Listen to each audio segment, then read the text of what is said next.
Versailles, le château du roi Soleil. Pour le monde entier, c'est le symbole de la grandeur française, de l'étiquette et des fêtes somptueuses. Mais sous ce vernis éclatant de diamants et de soie se cache une réalité bien plus terrifiante. Imaginez une cour où les plus grandes dames du royaume fréquentent des caves sombres, où l'on achète la mort dans de petits flacons de verre, où l'on sacrifie des nourrissons sur des autels improvisés pour obtenir les faveurs du roi. Nous sommes entre 1679 et 1682. Ce que vous allez entendre n'est pas une légende, c'est l'un des plus grands scandales d'État de l'histoire de France. Bienvenue dans l'affaire des poisons. Tout commence par une arrestation banale en 1676, celle de la marquise de Brinvilliers. Elle a empoisonné son père et ses frères pour l'héritage.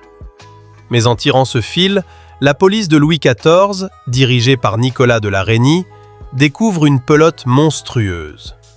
Au cœur de Paris, une femme règne sur le monde de l'ombre, Catherine Desaix, dite la Voisin. Officiellement, elle est sage-femme et diseuse de bonne aventure. Officieusement, elle est la fournisseuse officielle de la noblesse. Que vend-elle? Des poudres de succession, un nom élégant pour de l'arsenic, des filtres d'amour peu ragoûtants, et des services plus sombres, des avortements clandestins et des messes noires. Dans son jardin, on retrouvera plus tard les restes de plus de 2500 nourrissons. La Reynie interroge les complices de la Voisin, et là, c'est le séisme. Un nom revient sans cesse, un nom qui fait trembler le roi, Athénaïs de Montespan. La marquise de Montespan est alors la favorite officielle de Louis XIV. Elle est belle, spirituelle et a eu 7 enfants avec le roi. Mais elle sent son influence faiblir. De nouvelles jeunes femmes arrivent à la cour. Pour rester au sommet, la Montespan aurait franchi l'impensable. Selon les témoignages de l'époque, elle aurait participé à des rituels de magie noire. On raconte que pour regagner l'amour du roi, elle se serait allongée nue sur un autel, tandis qu'un prêtre défroqué célébrait une messe sur son corps, utilisant le sang d'un nouveau-né sacrifié. Est-ce vrai? Ou sont-ce les délires d'empoisonneuses prêtes à tout pour sauver leur tête? Quoi qu'il en soit, les preuves s'accumulent. La favorite du roi est liée à la plus grande tueuse de Paris. Louis XIV est horrifié.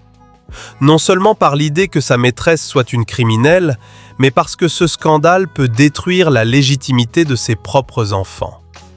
Le roi prend alors une décision radicale. Il crée la Chambre ardente, un tribunal spécial.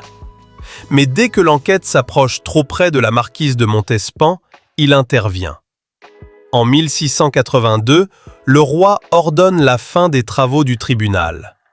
Il fait brûler personnellement les dossiers les plus compromettants, notamment les interrogatoires qui mentionnent la Montespan.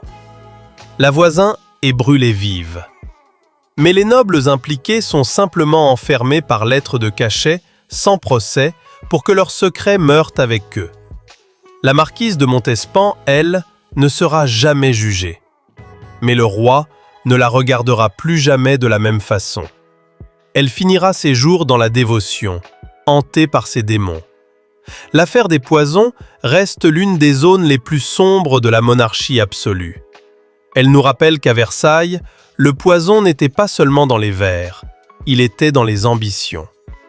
Louis XIV a réussi à sauver les apparences en brûlant les preuves, mais il n'a pas pu effacer la rumeur. Alors, selon vous, la Montespan était-elle une victime de la calomnie ou une meurtrière prête à tout pour le pouvoir? Dites-le moi en commentaire. Et si ce format True Crime historique vous plaît, n'oubliez pas de vous abonner à Dossier Noir. La vérité mérite d'être connue. À très bientôt.